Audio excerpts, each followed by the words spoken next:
الله أكبر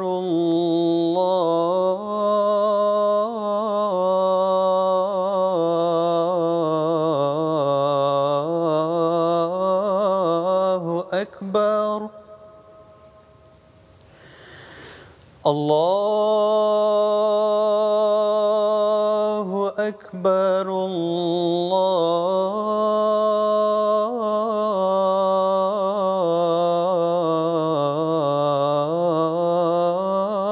الله أكبر أشهد أن لا إله إلا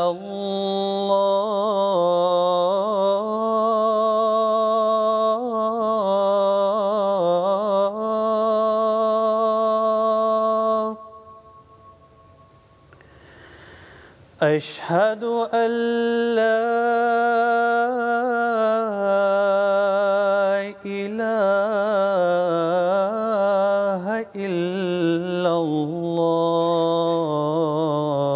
الله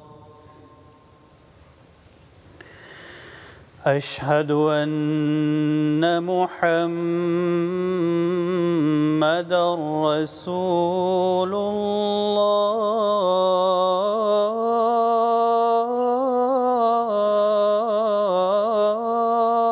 الله أشهد أن محمدًا رسول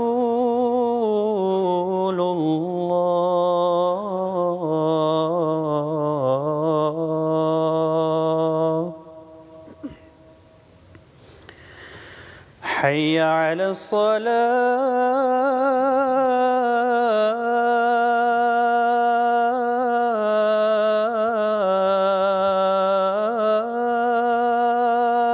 الصلاة حي على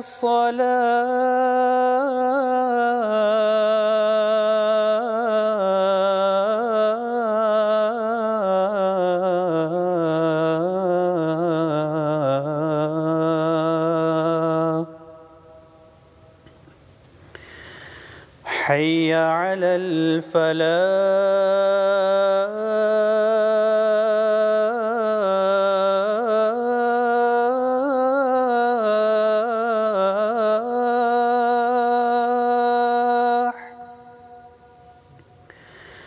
حي على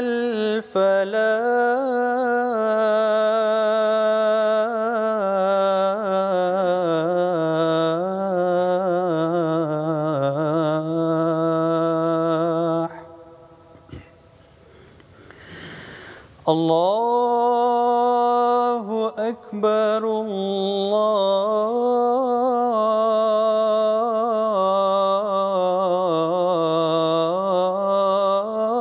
الله أكبر لا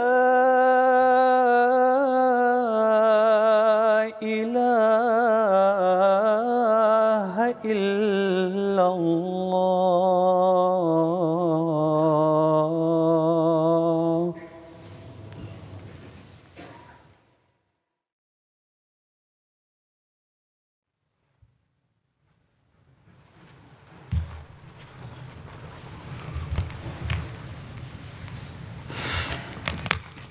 السلام عليكم ورحمة الله.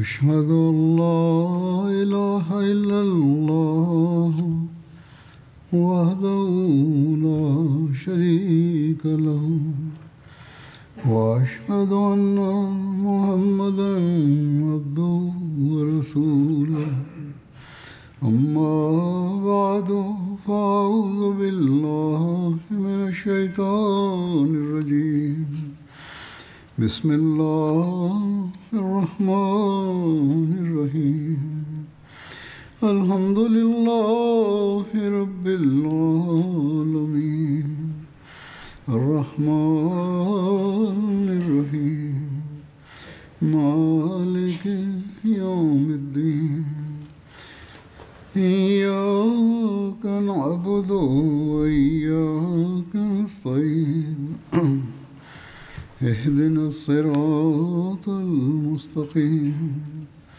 صراط الذين أنعمت عليهم غير المغضوب عليهم ولا الضالين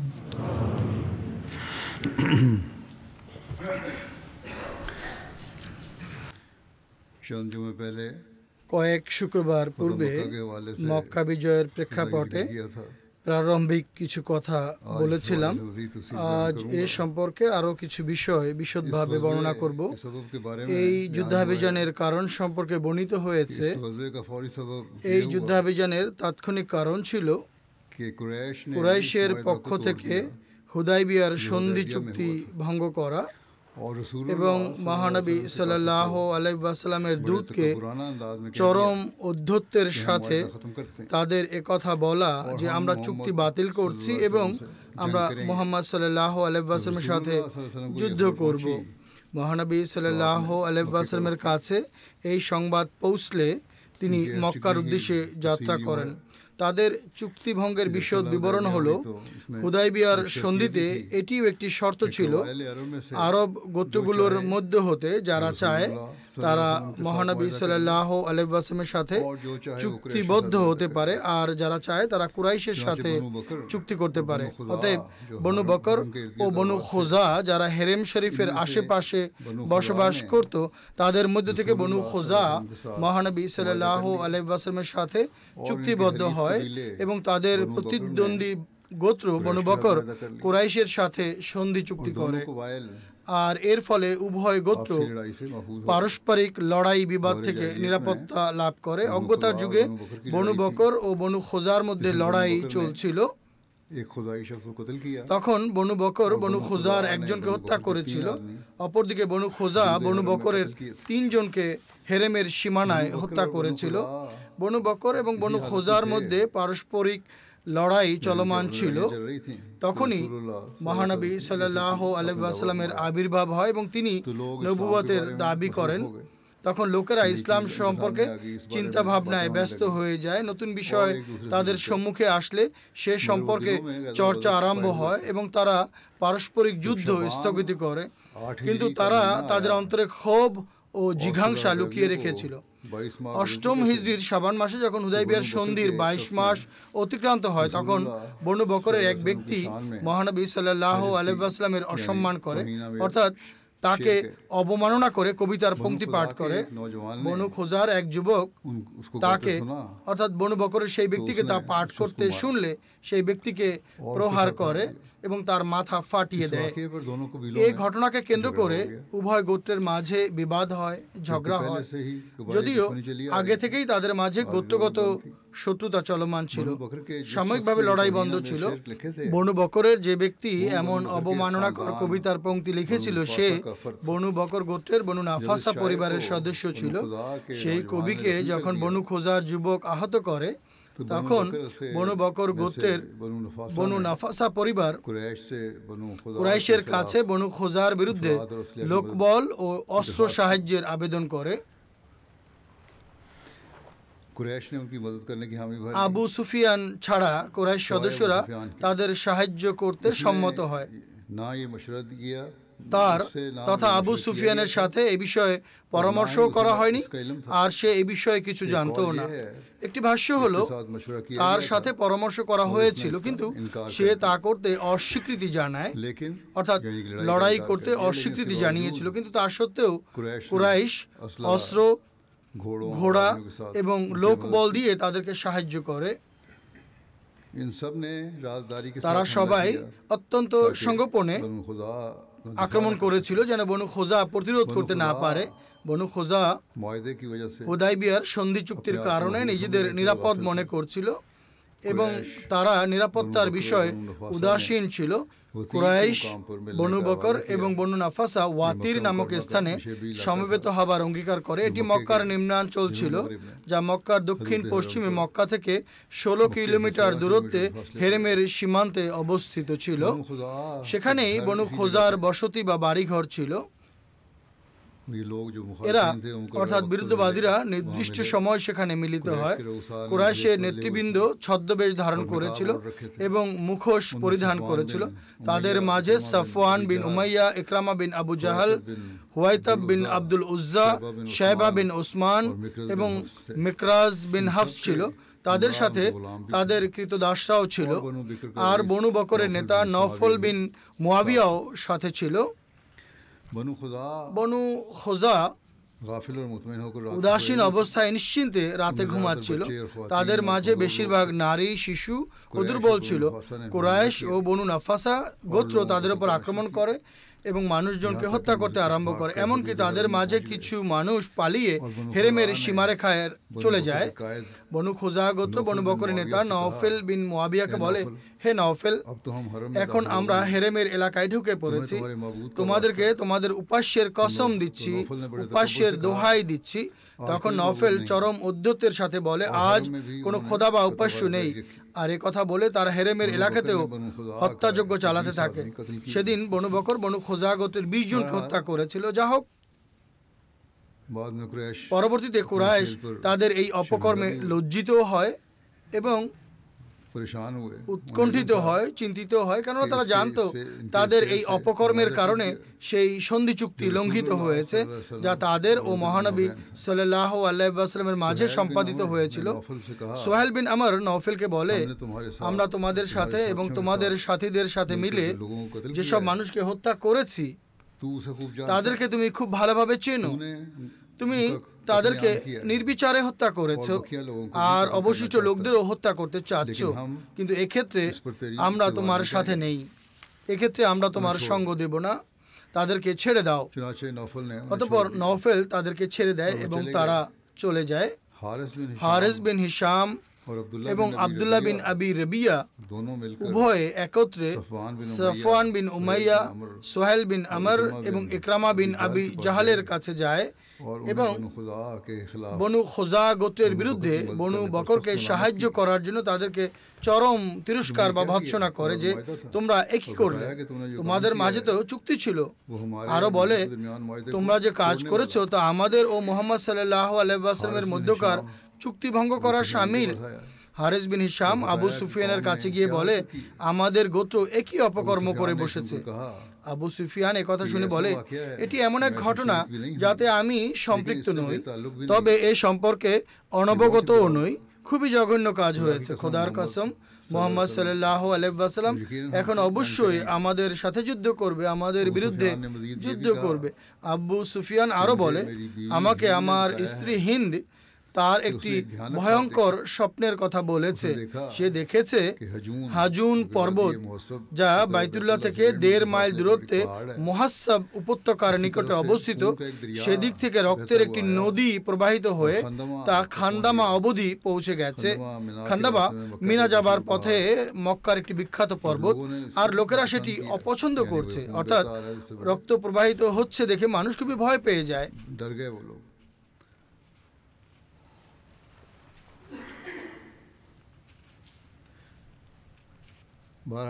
যা হোক, বনু খোজার উপর আক্রমণের বিষয়টি আল্লাহ তাআলা মহানবী সাল্লাল্লাহু আলাইহি ওয়াসাল্লামকেও কাশফে অবহিত করেন, দিব্য দর্শনে অবহিত করেন। উম্মুল মুমিনিন হযরত মাইমুনা বিনতে হারিস রাদিয়াল্লাহু তাআলা আনহা বর্ণনা করেন, মহানবী সাল্লাল্লাহু আলাইহি ওয়াসাল্লাম তার কাছে রাত্রি যাপন করেন। তিনি সাল্লাল্লাহু আলাইহি ওয়াসাল্লাম নামাজের জন্য ওযু করতে ওঠেন। তিনি ওযুর স্থানে ছিলেন। এরই মধ্যে আমি শুনি তিনি 3 বার লাব্বাইক লাব্বাইক লাব্বাইক বলেন, অর্থাৎ আমি উপস্থিত, আমি উপস্থিত, আমি উপস্থিত। এরপর 3 বার বলেন বলেন নুসিরতা নুসিরতা নুসিরতা, অর্থাৎ তোমাদের সাহায্য করা হয়েছে, তোমাদের সাহায্য করা হয়েছে, তোমাদের সাহায্য করা হয়েছে। তিনি সাল্লাল্লাহু আলাইহি ওয়াসাল্লাম ওযু শেষ করে যখন ঘরে আসেন তখন আমি নিবেদন করি, হে আল্লাহ রসুল সাল্লাল্লাহু আলাইহি ওয়াসাল্লাম, আমি শুনলাম আপনি 3 বার লাব্বাইক এবং 3 বার নুসিরতা বলেছেন। আপনার কাছে কি কেউ এসেছিল যার সাথে আপনি কথা বলছিলেন? তিনি সাল্লাল্লাহু আলাইহি ওয়াসাল্লাম বলেন, বনু খুজা গোত্রের শাখা বনু কাবের এক ব্যক্তি বনু বকরের বিরুদ্ধে রণসঙ্গীত গেয়ে আমাকে সাহায্যের জন্য ডাকছিল। এটি কাশ বা দিব্য দর্শন ছিল। সে বলছিল কুরাইশ তাদের বিরুদ্ধে বনু বকর বিন ওয়াইলকে সাহায্য করেছে। হযরত মাইমুনা রাদিয়াল্লাহু তাআলা আনহা বর্ণনা করেন, 3 দিন পর মহানবী সাল্লাল্লাহু আলাইহি ওয়াসাল্লাম লোকজনকে নিয়ে ফজরের নামাজ পড়ান। তখন কাউকে আমি এই পংক্তি পাঠ করতে শুনি, ইয়া রাব্বি ইন্নী নাশিদুম মুহাম্মাদা হিলফা আবিনা ওয়া আবিহিল আতলাদা। হে আমার প্রভু প্রতিপালক, আমি মুহাম্মদ সাল্লাল্লাহু আলাইহি ওয়াসাল্লামকে সেই চুক্তির কথা স্মরণ করিয়ে দিচ্ছি যা আমাদের পূর্বপুরুষ এবং তার পূর্বপুরুষের মধ্যে সম্পন্ন হয়েছিল। অপর এক বর্ণনায় রয়েছে সে রাতে বনু নাফাসা ও বনু খোজার ঘটনা ওয়াতির নামক স্থানে ঘটেছিল। তার পরদিন সকালে তিনি সাল্লাল্লাহু আলাইহি ওয়াসাল্লাম হযরত আয়েশা রাদিয়াল্লাহু তাআলা আনহাকে বলেন, হে আয়েশা, খোজার মধ্যে কোনো ঘটনা ঘটেছে?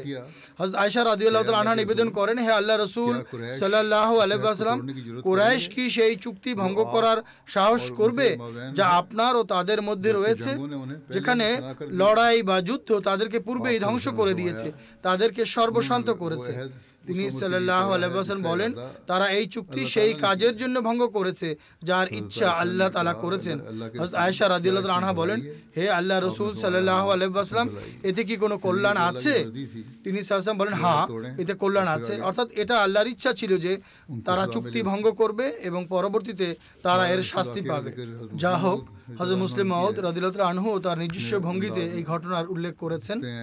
তিনি লেখেন, হযরত মাইমুনা রাদিয়াল্লাহু তাআলা আনহা বলেন, এক রাতে আমার পালার দিনে মহানবী সাল্লাল্লাহু আলাইহি ওয়াসাল্লাম আমার ঘরে ঘুমিয়েছিলেন।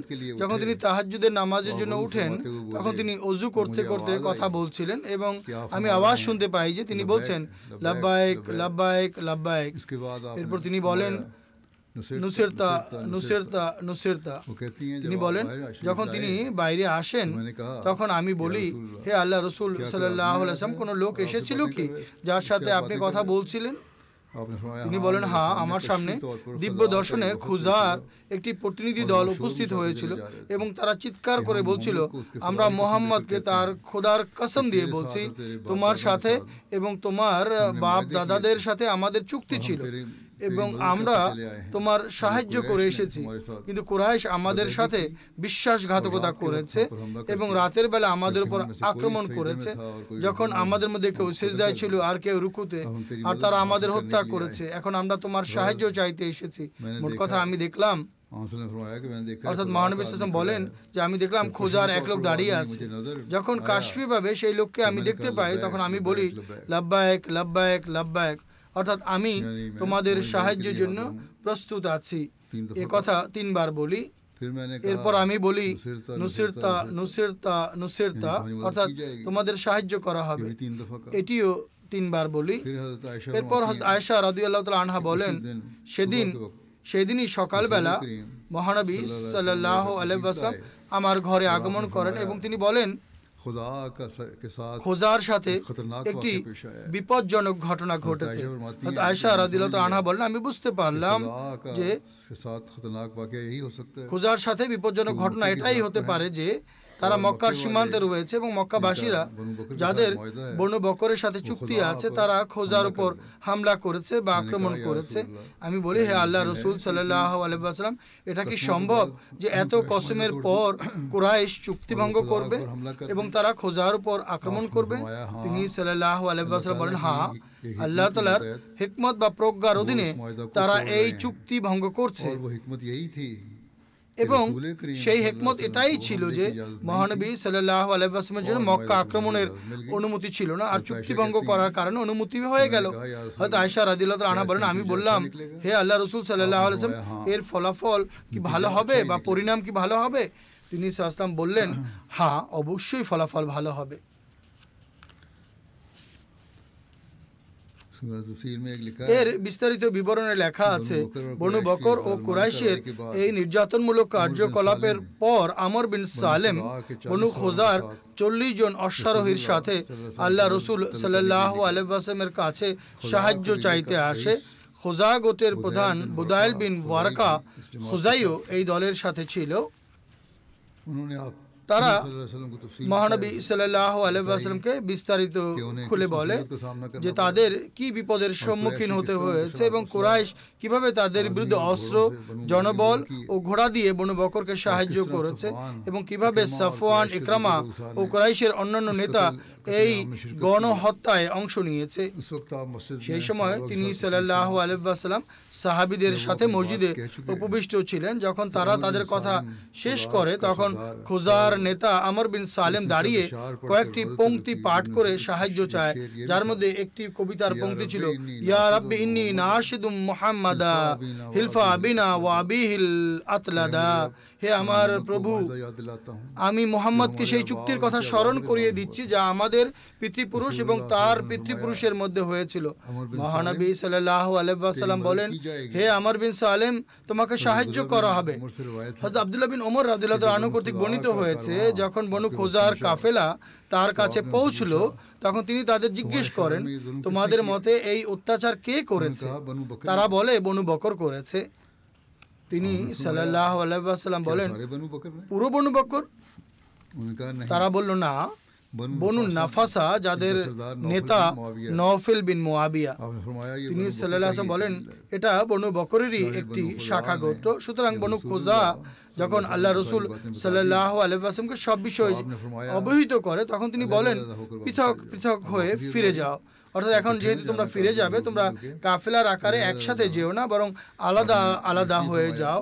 তিনি একথা এই জন্য বলেন যেন কেউ জানতে না পারে যে তারা তার সাথে সাক্ষাৎ করে ফিরে আসছে। खुफिया रखा তিনি এই বিষয়টিকে গোপন রাখেন। সুতরাং বনু খোজা আলাদা আলাদা হয়ে ফিরে যায়। তাদের মধ্যে কিছু লোক পথিমধ্যে সমুদ্র উপকূলের দিকে চলে যায় এবং বুদাইল বিন ওয়ারকা সহ কিছু লোক সাধারণ পথের দিকে চলে যায়। হযরত আয়েশা রাদিয়াল্লাহু তাআলা আনহা বর্ণনা করেন, यानी তিনি खुदा সাল্লাল্লাহু আলাইহি ওয়াসাল্লাম বনু बहुत गुस्से में आ गए কাব অর্থাৎ খুজার ঘটনাটির কারণে খুবই রাগান্বিত হন। আমি তাকে এত তীব্র রাগে কখনো দেখিনি, এত ক্রোধান্বিত হতে পূর্বে কখনো দেখিনি।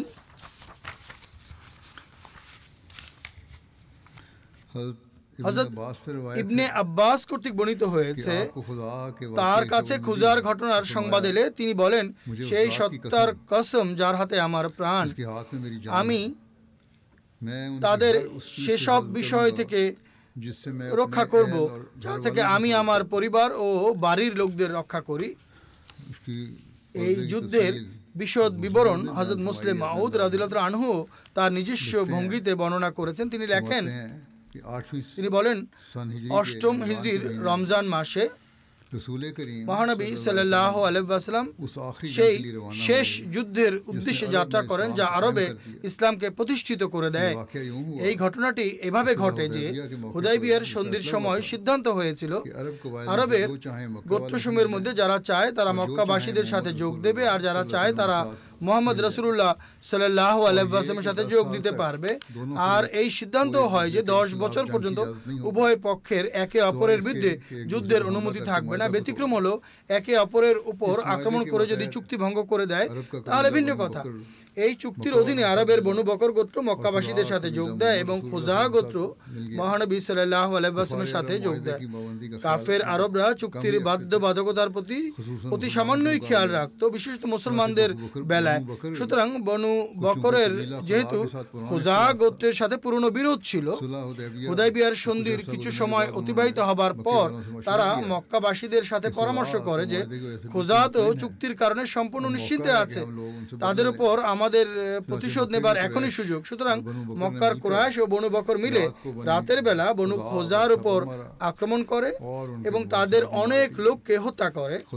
খোজা যখন জানতে পারে কুরাইশ গোত্র বনু বকরের সাথে মিলে এই আক্রমণ করেছে, তখন তারা এই চুক্তি ভঙ্গের সংবাদ দেবার জন্য 40 জন লোককে দ্রুতগামী উটে করে তৎক্ষণাৎ মদিনায় প্রেরণ করে এবং আল্লাহ রসুল সাল্লাল্লাহু আলাইহি ওয়াসাল্লামের কাছে দাবি করে পারস্পরিক চুক্তি অনুসারে এখন আপনার কর্তব্য হলো আমাদের প্রতিশোধ গ্রহণ করা এবং মক্কার উপর আক্রমণ করা।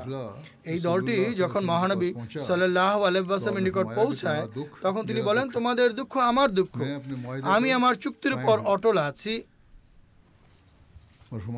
তিনি সাল্লাল্লাহু আলাইহি ওয়াসাল্লাম আরো বলেন, এই যে মেঘ সামনে বর্ষিত হচ্ছে, তখন বৃষ্টি হচ্ছিল, যেভাবে এর থেকে বৃষ্টি বর্ষিত হচ্ছে তেমনি ইসলামী সৈন্যদল দ্রুত তোমাদের সাহায্যার্থে এসে পৌঁছাবে। এক বর্ণনা অনুযায়ী মহানবী সাল্লাল্লাহু আলাইহি ওয়াসাল্লাম হযরত জামরা রাদিয়াল্লাহু আনহুকে কুরাইশের নিকট প্রেরণ করেন এবং তিনটি প্রস্তাবের মধ্যে যে কোনো একটি তাদের গ্রহণ করতে বলেন। হয় বনু খোজা গোত্রের নিহতদের ক্ষতিপূরণ প্রদান করবে, নতুবা বনু নাফাসার সাথে সম্পর্ক ছিন্নের ঘোষণা দেবে, অথবা হুদাইবিয়ার সন্ধি বাতিল করবে। এই তিনটি প্রস্তাব ছিল। হযরত জামরা রাদিয়াল্লাহু আনহু মহানবী সাল্লাল্লাহু আলাইহি ওয়াসাল্লামের দূত হিসেবে তাদের কাছে যান। তিনি মসজিদে হারামের দরজার সামনে নিজের উট বসিয়ে ভিতরে প্রবেশ করেন। কুরাইশ সদস্যরা তখন নিজ নিজ জায়গায় অবস্থান করছিল। হযরত জামরা রাদিয়াল্লাহু আনহু তাদের বলেন, তিনি মহানবী সাল্লাল্লাহু আলাইহি ওয়াসাল্লামের দূত হিসেবে এসেছেন। অতঃপর তাদের নিকট মহানবী সাল্লাল্লাহু আলাইহি ওয়াসাল্লামের সংবাদ পৌঁছান। তখন কারদা বিন আবদে আমর বলে, যদি আমরা বনু খুজার নিহতদের ক্ষতিপূরণ দেই তাহলে আমাদের কাছে খাদ্য সামগ্রী ও গবাদি পশু কিছুই অবশিষ্ট থাকবে না, কেননা এত মানুষের ক্ষতিপূরণ দেওয়া অনেক অর্থের ব্যাপার। বনু নাফাসার সাথে সম্পর্ক ছিন্ন করার বিষয়টি হলো, আরবের এমন কোনো গোত্র নেই যারা তাদের মতো কাবা শরীফের সম্মান করে, তারা আমাদের মিত্র। আমরা তাদের সাথে সম্পর্ক ছিন্ন করার ঘোষণা দেব না, আমরা আলাদা হব না যতক্ষণ পর্যন্ত আমাদের কিছু অবশিষ্ট আছে। হ্যাঁ, আমরা মহানবী সাল্লাল্লাহু আলাইহি ওয়াসাল্লামের সাথে লড়াই করব। তারপর সে বলল, আমরা লড়াই করব, এই জন্য আমরা চুক্তি বাতিল করে দিচ্ছি, অর্থাৎ হুদাইবিয়ার চুক্তি। হযরত জামরা রাদিয়াল্লাহু তাআলা আনহু মহানবী সাল্লাল্লাহু আলাইহি ওয়াসাল্লামের নিকট ফিরে এসে কুরাইশের সমস্ত বিষয় অবহিত করেন। পরবর্তীতে কুরাইশ তাদের কৃতকর্মের জন্য লজ্জিত হয় আর তারা আবু সুফিয়ানকে মহানবী সাল্লাল্লাহু আলাইহি ওয়াসাল্লামের সমীপে প্রেরণ করে। আল্লাহ তাআলা মহানবী সাল্লাল্লাহু আলাইহি ওয়াসাল্লামকে আবু সুফিয়ানের আগমনের বিষয় পূর্বেই জানিয়ে দিয়েছিলেন। অতএব মহানবী সাল্লাল্লাহু আলাইহি ওয়াসাল্লামের ভবিষ্যৎবাণী অনুসারে আবু সুফিয়ান চুক্তি নবায়নের জন্য আসে। তিনি সাল্লাল্লাহু আলাইহি ওয়াসাল্লাম লোকজনকে তা আগেই জানিয়ে দিয়েছিলেন। এর বিশদ বিবরণে লেখা আছে, মহানবী সাল্লাল্লাহু আলাইহি ওয়াসাল্লাম মদিনায় আবু সুফিয়ানের আগমনের পূর্বেই সাহাবীদেরকে বলেন, আবু সুফিয়ান তোমাদের কাছে আসছে, সে বলবে চুক্তি নবায়ন করো এবং চুক্তির সময়সীমা বাড়িয়ে দাও, কিন্তু সে রাগ নিয়েই ফিরে যাবে, তার কোনো কথাই গ্রহণ করা হবে না। একটি বর্ণনায় আছে, হযরত হারিস বিন হিশাম এবং আব্দুল্লাহ বিন আবি রুবাইয়া আবু সুফিয়ানের কাছে গিয়ে তাকে বলে, এই বিষয়ে শান্তি চুক্তি করা অপরিহার্য, যদি এই বিষয়ের সমাধান না হয় তাহলে মহানবী সাল্লাল্লাহু আলাইহি ওয়াসাল্লাম তার সাহাবীদের নিয়ে আমাদের উপর চড়াও হবেন। এরপর আবু সুফিয়ান ও তার দাস দুটি উটে চড়ে রওনা হয়। তারা দ্রুত মদিনায় গিয়ে পৌঁছায়। সে প্রথমে তার কন্যা উম্মে হাবিবা রাদিয়াল্লাহু তাআলা আনহার কাছে যায়, যিনি মহানবী সাল্লাল্লাহু আলাইহি ওয়াসাল্লামের পবিত্র সহধর্মিণী ছিলেন। আবু সুফিয়ান মহানবী সাল্লাল্লাহু আলাইহি ওয়াসাল্লামের বিছানায় বসতে চেয়েছিল, কিন্তু হযরত উম্মে হাবিবা বিছানা গুটিয়ে নেন। আবু সুফিয়ান তখন বলে, হে আমার কন্যা, এই বিছানাটি কি আমার যোগ্য নয়, নাকি আমি এর উপযুক্ত নই? উম্মে হাবিবা রাদিয়াল্লাহু তাআলা আনহা বলেন, এটি মহানবী সাল্লাল্লাহু আলাইহি ওয়াসাল্লামের বিছানা, আপনি একজন মুশরিক এবং অপবিত্র ব্যক্তি, আপনার মহানবী সাল্লাল্লাহু আলাইহি ওয়াসাল্লামের বিছানায় বসাটা আমি পছন্দ করি না। সে বলে, অর্থাৎ আবু সুফিয়ান বলে, হে আমার কন্যা, আমার পরে তোমার মাঝে এক ধরনের অমঙ্গল প্রবেশ করেছে। উম্মে হাবিবা উত্তরে বলেন, না, বরং আল্লাহ তাআলা আমাকে ইসলামের দিকে পথ দেখিয়েছেন। আর হে আমার পিতা, আপনি কুরাইশের নেতৃস্থানীয় ব্যক্তি এবং কুরাইশের নেতা, ইসলাম গ্রহণে আপনার জন্য কোন বিষয় বিলম্বের কারণ হতে পারে? তিনি যাকে তবলিগ করেন, আপনি সেই মূর্তির পূজারী যে শুনতে পায় না এবং দেখতেও পায় না। আবু সুফিয়ান সেখান থেকে উঠে পড়ে এবং মহানবী সাল্লাল্লাহু আলাইহি ওয়াসাল্লামের কাছে চলে যায়। তিনি সে সময় মসজিদে ছিলেন। সে বলে, হে মুহাম্মদ সাল্লাল্লাহু আলাইহি ওয়াসাল্লাম, मैं सुलह हुदैबिया के वक्त मौजूद হুদাইবিয়ার সন্ধির সময় আমি উপস্থিত आप इस ছিলাম না। मुआहिदा की तजदीद कर दें। আপনি এই সন্ধির নবায়ন করুন এবং আমাদের জন্য फरमाया अबू এর सुफियान সময়সীমা বাড়িয়ে দিন। क्या तू सिर्फ इसीलिए आया है? তিনি সাল্লাল্লাহু বলেন, হে আবু সুফিয়ান, তুমি কি কেবল এই কারণেই এসেছো? সে বলে, হ্যাঁ। মহানবী সাল্লাল্লাহু আলাইহি বলেন, এই সন্ধির বিষয়ে তোমার পক্ষ থেকে কি কিছু হয়েছে?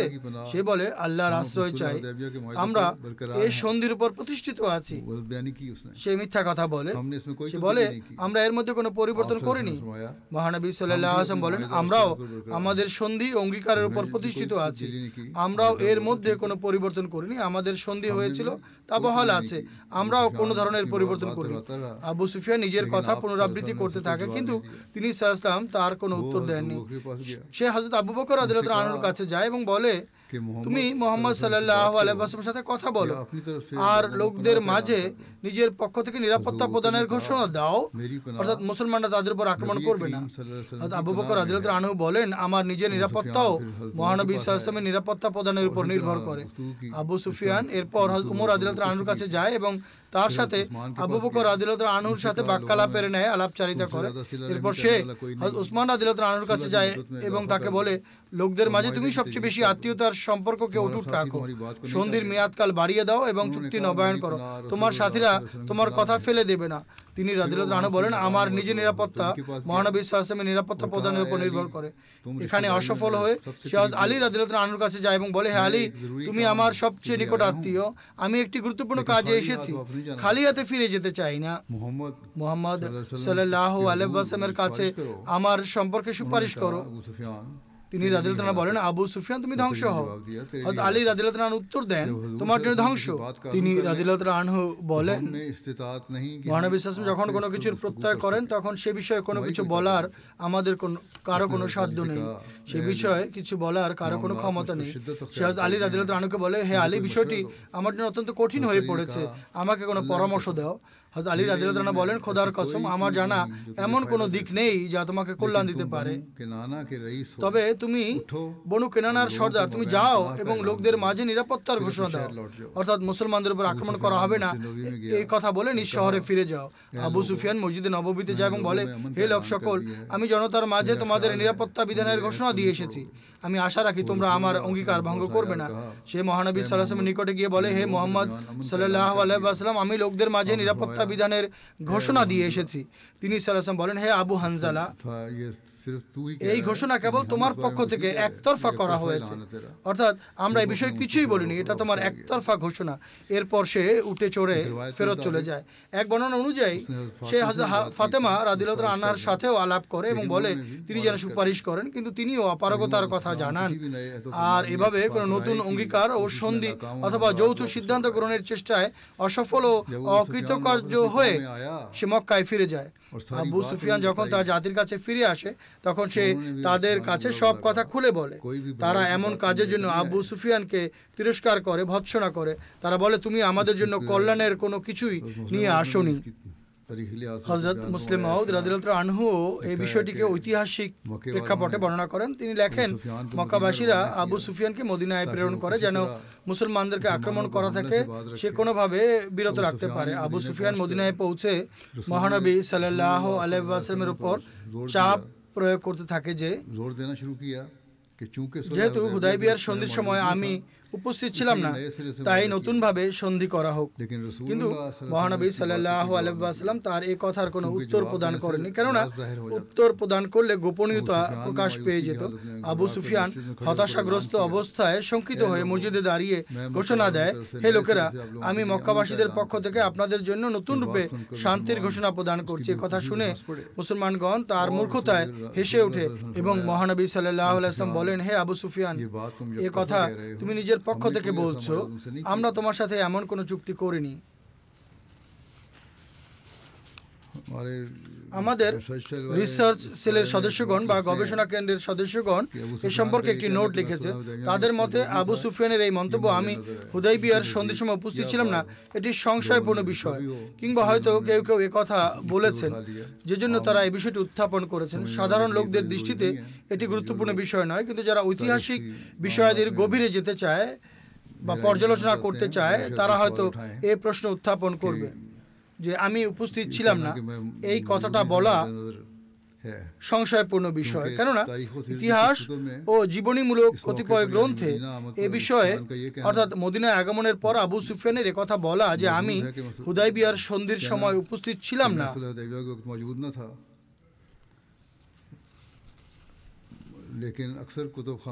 অধিকাংশ গ্রন্থে কিন্তু এর উল্লেখ নেই। এ বিষয়ে অধিকাংশ গ্রন্থ নীরব। কিছু কিছু জীবনী গ্রন্থে এ কথার উল্লেখ রয়েছে যে সে একটি বলেছে আমি উপস্থিত ছিলাম না, কিন্তু অধিকাংশ বইয়ে এই বিষয়ের উল্লেখ নেই। আর অধিকাংশ ইতিহাসবিদই আবু সুফিয়ানের কথা উল্লেখ করেনি। তৃতীয় বিষয় হলো আবু সুফিয়ান কি সত্যিকার অর্থে এই হুদাইবিয়ার সন্ধির সময় উপস্থিত ছিল না? ওয়াকদির কিতাবুল মাগাজি, সিরাতে হালবিয়া এবং আরও কতিপয় গ্রন্থে এটি বর্ণিত হয়েছে সে সময় উপস্থিত ছিল না, কিন্তু ইতিহাস ও জীবনী গ্রন্থাবলীতে অধিকাংশ ক্ষেত্রে এটি উল্লেখিত হয়েছে যে মহানবী সাল্লাল্লাহু আলাইহি ওয়াসাল্লাম হুদাইবিয়ার সন্ধির সময় হযরত উসমান রাদিয়াল্লাহু আনহুকে মক্কা প্রেরণ করেছিলেন যেন তিনি আবু সুফিয়ান ও অন্যান্য কুরাইশ নেতাদের গিয়ে কথা বলেন যে আমরা যুদ্ধ করতে আসিনি। এ থেকে এটি অনুধাবন করা যায় আবু সুফিয়ান সে সময় উপস্থিত ছিল। অবশ্য এই বিষয়টি বিবেচনা করার মতো যে সে নিজে কুরাইশের নেতা হওয়া সত্ত্বেও হুদাইবিয়ার সন্ধির সময় নিজে মহানবী সাল্লাল্লাহু আলাইহি ওয়াসাল্লামের নিকট আলোচনা করতে আসেনি বা সন্ধি করার জন্য নিজে আসেনি, কিংবা এই সন্ধিতে তার স্বাক্ষর বা সাক্ষ্য লিপিবদ্ধ নেই। হতে পারে এই কারণে মদিনায় গিয়ে সে বলেছিল যে আমি হুদাইবিয়ার সন্ধির সময় উপস্থিত ছিলাম না। তার একথার মর্ম এটি হতে পারে যে সন্ধি চুক্তি স্বাক্ষরের সময় আমি উপস্থিত ছিলাম না, অথবা আমি আসলেই সেখানে সশরীরে উপস্থিত ছিলাম না। আর হতে পারে এই কথাটি সে মদিনাতে এসে বলেছিল বা পুনরাবৃত্তি করেছিল যে সন্ধি চুক্তিতে তো আমার স্বাক্ষর নেই। যাও, যেভাবে আমি বলেছি এটি রিসার্চ সেলের সদস্যগণের ধারণা, কিন্তু তারা যে ধারণার কথা সবিস্তারে তুলে ধরেছেন তারা নিজেরাই আবার আমি সন্ধির সময় উপস্থিত ছিলাম না এই বক্তব্যের খণ্ডনও করেছেন।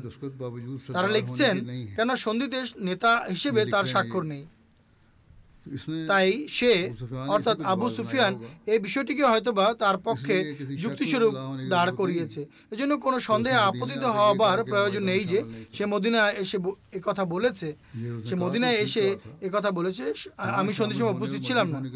সে যে এটি বলেছিল তা সে সত্য কথাই বলেছিল। হ্যাঁ, অংশগ্রহণ করা উপস্থিত থাকার শব্দাবলীর বর্ণনাকারী বলতে পারে, কিন্তু ঘটনাবলী এই কথাটিকে অধিক সঠিক বলে সাব্যস্ত করে যে সে সন্ধিতে অংশগ্রহণ না করার ঘোষণা দিয়েছিল।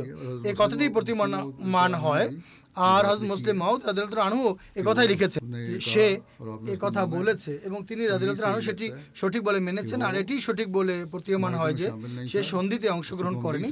এ থেকে আমরা এটি বুঝতে পারি যে এর অর্থ হলো সন্ধি চুক্তির সময় সে উপস্থিত ছিল না। যা হোক, এটি তো একটি ঐতিহাসিক বিষয় ছিল যা আমি বর্ণনা করে দিলাম, এই জন্য এতে কোনো সন্দেহের অবকাশ নেই, আর কোনো প্রশ্ন ওঠারও সুযোগ নেই। এটি সুস্পষ্ট কথা।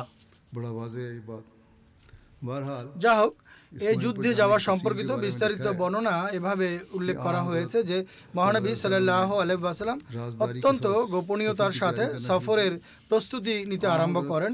মহানবী সাল্লাল্লাহু আলাইহি ওয়াসাল্লাম লোকদেরকে যাত্রার প্রস্তুতি গ্রহণের নির্দেশ দেন, কিন্তু কোথায় যেতে হবে তা বলেননি।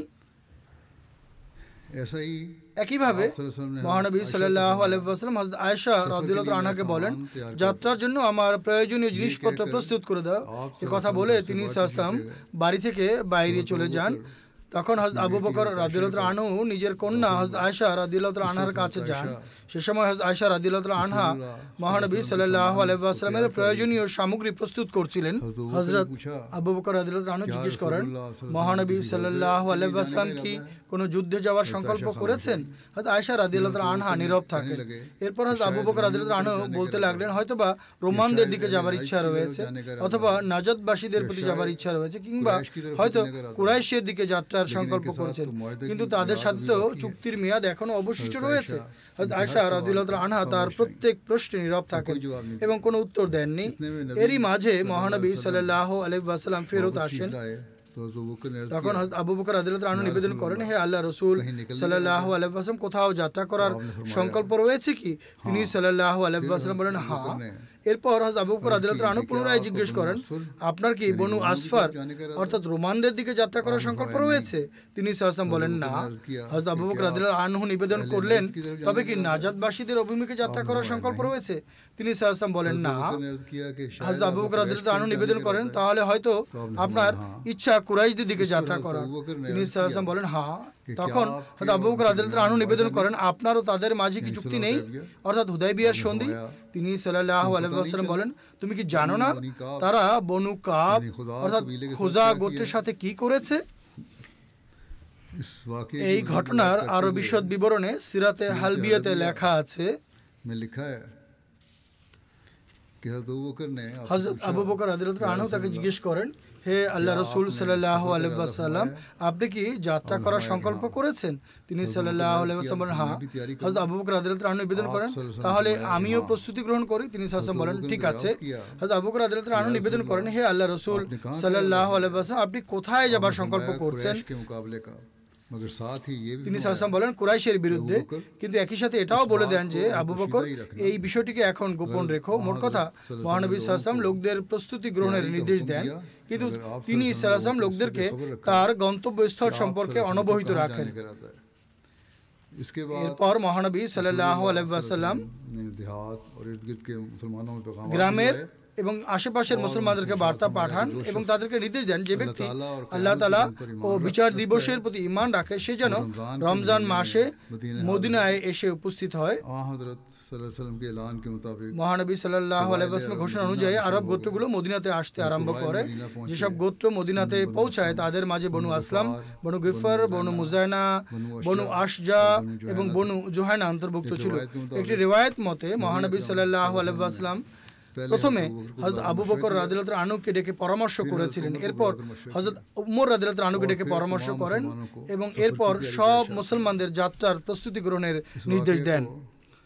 এই ঘটনার উল্লেখ করতে গিয়ে হযরত মুসলিম মাউদ রাদিয়াল্লাহু আনহু এভাবে লিখেছেন, মহানবী সাল্লাল্লাহু আলাইহি ওয়াসাল্লাম নিজের একজন সহধর্মিণীকে বলেন, যাত্রার জন্য আমার সামগ্রী প্রস্তুত করতে শুরু করো। তিনি রাদিয়াল্লাহু আনহা যাত্রার সামগ্রী প্রস্তুত করতে শুরু করেন। তিনি সাল্লাল্লাহু আলাইহি ওয়াসাল্লাম আয়েশা রাদিয়াল্লাহু আনহাকে বলেন, আমার জন্য ছাতু প্রভৃতি অথবা শস্য ভেজে প্রস্তুত করো। এই ধরনের খাদ্য সামগ্রী সেই যুগে প্রচলিত ছিল। তিনি রাদিয়াল্লাহু আনহা শস্য থেকে মাটি ইত্যাদি বেছে পরিষ্কার করতে আরম্ভ করেন, শস্য পরিষ্কার করতে শুরু করেন। হযরত আবু বকর রাদিয়াল্লাহু আনহু নিজের কন্যার নিকট তার গৃহে আসেন এবং তিনি এই প্রস্তুতি দেখে জিজ্ঞেস করেন, আয়েশা, কি হচ্ছে? মহানবী সাল্লাল্লাহু আলাইহি ওয়াসাল্লাম কি কোথাও যাওয়ার প্রস্তুতি নিচ্ছেন? তিনি বলেন, যাত্রার প্রস্তুতি তো মনে হচ্ছে। তিনি সাল্লাল্লাহু আলাইহি ওয়াসাল্লাম যাত্রার প্রস্তুতির কথাই বলেছেন। হযরত আবু বকর রাদিয়াল্লাহু আনহু বলেন, কোনো যুদ্ধের পরিকল্পনা আছে কি? হযরত আয়েশা রাদিয়াল্লাহু আনহা উত্তরে বলেন, আমি কিছুই জানি না। মহানবী সাল্লাল্লাহু আলাইহি ওয়াসাল্লাম বলেছেন, আমার সফরের উপকরণাদি প্রস্তুত করো, আর আমরা তাই করছি। আয়েশা রাদিয়াল্লাহু আনহা এই উত্তর দেন যে, আমরা তো সফরের জিনিসপত্র প্রস্তুত করছি, কোথায় যাবেন, কেন যাবেন, এসব আমরা কিছুই জানি না। 2-3 দিন পর মহানবী সাল্লাল্লাহু আলাইহি ওয়াসাল্লাম হযরত আবু বকর ও হযরত উমর রাদিয়াল্লাহু আনহুকে ডাকেন এবং বলেন, দেখো, তোমরা জানো খুজা গোত্রের লোকেরা এসেছিল আর তারা বলেছে এমন ঘটনা ঘটেছে। খোদা তাআলা আমাকে এই ঘটনা সম্পর্কে পূর্বেই সংবাদ দিয়েছিলেন যে তারা বিশ্বাসঘাতকতা করেছে। আমরা তাদের সাথে চুক্তিবদ্ধ হয়েছে। এখন আমরা যদি ভয় পাই আর মক্কাবাসীদের বীরত্ব ও শক্তিমত্তা দেখে তাদেরকে প্রতিরোধের জন্য প্রস্তুত না হই, তাহলে এটি ঈমানের পরিপন্থী কাজ হবে। যাও, আমাদের সেখানে যেতে হবে। তোমাদের মতামত কি? হযরত আবু বকর রাদিয়াল্লাহু আনহু বলেন, হে আল্লাহর রাসূল সাল্লাল্লাহু আলাইহি ওয়াসাল্লাম, আপনি তো তাদের সাথে সন্ধি চুক্তি করেছেন। এছাড়াও তারা আপনার নিজের জাতি। এর অর্থ ছিল আপনি কি আপনার জাতিকে হত্যা করবেন? মহানবী সাল্লাল্লাহু আলাইহি ওয়াসাল্লাম বলেন, আমরা স্বজাতিকে হত্যা করব না, বরং চুক্তি ভঙ্গকারীদের হত্যা করব। এরপর হযরত উমর রাদিয়াল্লাহু আনহুকে জিজ্ঞাসা করেন। হযরত উমর রাদিয়াল্লাহু আনহুর তো নিজস্ব ভঙ্গি ছিল। তিনি বলেন, বিসমিল্লাহ, আমি তো প্রতিদিন দোয়া করতাম যেন এই দিন ভাগ্যে জোটে আর আমরা মহানবী সাল্লাল্লাহু আলাইহি ওয়াসাল্লামের সুরক্ষায় কাফিরদের সাথে লড়াই করতে পারি। মহানবী সাল্লাল্লাহু আলাইহি ওয়াসাল্লাম বলেন, আবু বকর অত্যন্ত কোমল হৃদয়ের, তবে ন্যায়সঙ্গত কথা বা সত্য কথা উমরের মুখ থেকে উচ্চারিত হয়। উমরই সঠিক কথা বলেছে। তিনি সাল্লাল্লাহু বলেন, প্রস্তুতি গ্রহণ করো। এরপর তিনি সাল্লাল্লাহু আশেপাশের গোত্রগুলোকে বার্তা প্রেরণ করেন, এমন প্রত্যেক ব্যক্তি যে আল্লাহ ও তার রাসূলের প্রতি ঈমান রাখে সে যেন রমজানের প্রারম্ভিক দিনগুলোতে মদিনায় এসে সমবেত হয়। आप মহানবী সাল্লাল্লাহু আলাইহি ওয়াসাল্লাম এই সফরকে গোপন রাখার জন্য বিভিন্ন প্রকার तदाबीर इख्तियार কৌশল অবলম্বন করেন। যেমন তিনি সাল্লাল্লাহু আলাইহি ওয়াসাল্লাম যাত্রার পূর্বে सफर से पहले হযরত 8 आदमियों को আবু কাতাদা বিন রবি রাদিয়াল্লাহু তাআলা আনহুর নেতৃত্বে 8 ব্যক্তির সমন্বয়ে গঠিত একটি দল মক্কার বিপরীত দিকে এজম উপত্যকা অভিমুখে প্রেরণ করেন, যেন ताकि गुमान करने वाला গুপ্তচররা ধারণা করে যে তিনি সাল্লাল্লাহু আলাইহি ওয়াসাল্লাম ওই দিকে যাবার সংকল্প করছেন এবং সংবাদ ছড়িয়ে না পড়ে। এজম মদিনা থেকে 36 মাইল দূরত্বে পূর্ব দিকে অবস্থিত নাজাদের একটি উপত্যকা। এছাড়াও মহানবী সাল্লাল্লাহু আলাইহি ওয়াসাল্লাম মদিনার চতুর্দিকে কিছু সংখ্যক ব্যক্তিকে প্রেরণ করেন, যাদের দায়িত্ব ছিল কোনো অপরিচিত ব্যক্তি মক্কা অভিমুখে গেলে তাকে ফিরিয়ে দেয়া जा रहा हो तो उसको वापस लौटा दिया আর এসব কাজের তদারকির জন্য হযরত ওমর রাদিয়াল্লাহু তাআলা আনহুকে দায়িত্ব প্রদান করা হয়, जो बतौर निगरान যিনি তত্ত্বাবধায়ক হিসেবে টহল দিতে থাকেন। ये सारी तदाबीर এসব কৌশল অবলম্বন করার পর মহানবী সাল্লাল্লাহু আলাইহি ওয়াসাল্লাম अपने আপন প্রভুর সমীপে দোয়ার জন্য হাত তোলেন এবং নিবেদন করেন, আল্লাহুম্মা খুয আলা আসমাইহিম ওয়া আবসারিহিম ওয়া লা ইয়ারাউনা ইল্লা বাগতাতা ওয়া লা ইয়াসমাউনা বিনা ইল্লা ফাজা। हे अल्लाह कुरैश के कानों হে আল্লাহ, उनकी आंखों को কুরাইশের কান ও চোখ তুমি ছিনিয়ে নাও, অর্থাৎ তাদের গুপ্তচর ও সংবাদদাতাদের থামিয়ে দাও, তারা যেন আমাদের দেখতে না পায় যতক্ষণ না আমরা অকস্মাৎ তাদের কাছে পৌঁছে যাচ্ছি, আর তারা যেন আমাদের সম্পর্কে কোনো খবর না পায় যতক্ষণ না অকস্মাৎ আমাদের সংবাদ তাদের কাছে পৌঁছাচ্ছে। মহানবী সাল্লাল্লাহু আলাইহি ওয়াসাল্লামের আরেকটি দোয়ার উল্লেখ পাওয়া যায়, সেটি হলো कि আল্লাহুম্মা খুযিল উয়ুনা ওয়াল আখবারা আন কুরাইশিন হাত্তা নাবগাতাহা ফি বিলাদেহা। हे अल्लाह হে আল্লাহ, কুরাইশের গুপ্তচর এবং তাদের সংবাদদাতাদের আটকে রাখো যতক্ষণ পর্যন্ত না আমরা তাদেরকে তাদের এলাকায় অকস্মাৎ গিয়ে পাকড়াও করি। ये এর আরো বিশদ বিবরণ রয়েছে, ইনশাআল্লাহ আগামীতে বর্ণনা করা হবে। शुरू फरमाया এরপর তিনি সাল্লাল্লাহু আলাইহি ওয়াসাল্লাম যাত্রা আরম্ভ করেন। दुनिया के उम्मी हालात के लिए আমি এখন বিশ্বের সার্বিক পরিস্থিতি নিয়ে কথা বলতে চাই। প্রায়শই বলে থাকি যে দোয়া করতে থাকুন। फैलने के যুদ্ধ ছড়িয়ে পড়ার আশঙ্কা ক্রমশ বৃদ্ধি পাচ্ছে। আল্লাহ তাআলার কাছে দোয়া করুন, करें कि अल्लाह ताला আল্লাহ তাআলা যেন এর ধ্বংসাত্মক প্রভাব থেকে আমাদের নিরাপদ রাখেন। क्योंकि কেননা ইসরায়েল इसराइल ने हमला कर ইতোমধ্যে ইরানের উপর আক্রমণ করে বসেছে, আর এই যুদ্ধের পরিস্থিতি ক্রমশ ভয়াবহ রূপ ধারণ করছে। এরা অর্থাৎ ইসরায়েল সরকার তো এখন এক এক করে সকল মুসলিম রাষ্ট্রেরই ক্ষতি করতে চাইবে, অথচ মুসলমান দেশগুলো এখনো ঘুমিয়ে আছে। তারা কেবল নিজেদের উন্নতি ও অন্যান্য স্বার্থের চিন্তায় ডুবে আছে, और इनको समझ আর তারা এখনো বুঝতেও পারছে না যে কি ঘটতে যাচ্ছে। মুসলমানদের তো বর্তমানে আমলও নেই, अमल रहे हैं আর দোয়ার প্রতিও মনোযোগ নেই। और फिर আর এরূপ পরিস্থিতিতে তাদের যে কি পরিমাণ ক্ষয়ক্ষতি হবে তা তারা কল্পনাও করতে পারছে না। আল্লাহ তাআলা তাদেরকে বিবেক বুদ্ধি দান করুন, আর এদিকে তথা আদর্শ দোয়ার প্রতি তারা মনোযোগী হোক এবং নিজেদের মাঝে ঐক্য প্রতিষ্ঠায় সচেষ্ট হোক। इसकी এমন যেন না হয় যে অমুক অমুক ফেরকা রয়েছে তাই আমরা তাদেরকে সাহায্য করব না। সব দেশই বিপদের আশঙ্কায় রয়েছে, কেননা আল কুফরু মিল্লাতুন ওয়াহিদা হয়ে গিয়েছে, অর্থাৎ ইসলামের বিরুদ্ধে কাফেররা একজোট হয়ে গেছে। তাই মুসলমানদেরকেও উম্মতে ওয়াহিদা তথা এক জাতিতে পরিণত হতে হবে, তবেই তারা রক্ষা পাবে, নতুবা বাঁচার কোনো উপায় নেই। আল্লাহ তাআলা প্রত্যেক নিষ্পাপ ও প্রত্যেক অত্যাচারী থেকে বড় ক্ষয়ক্ষতি থেকে রক্ষা করুন, আর আমাদেরকেও দোয়ার প্রতি বিশেষ মনোযোগ দেওয়া উচিত। আল্লাহ তাআলা আমাদেরকে সেই তৌফিক দান করুন, আমিন।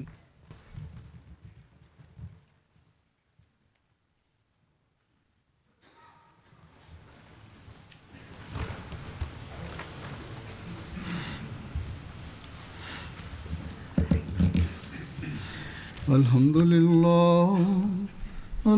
لله نحمده ونستعينه ونستغفره ونؤمن به ونتوكل عليه ونعوذ بالله من شرور أنفسنا ومن سيئات أعمالنا من يهده الله فلا مضل له ومن يضلل فلا هادي له ونشهد أن لا إله إلا الله ونشهد أن محمدا عبده ورسوله عباد الله رحمكم الله إن الله يأمر بالعدل والإحسان وإيتاء ذي القربى وينهى عن الفحشاء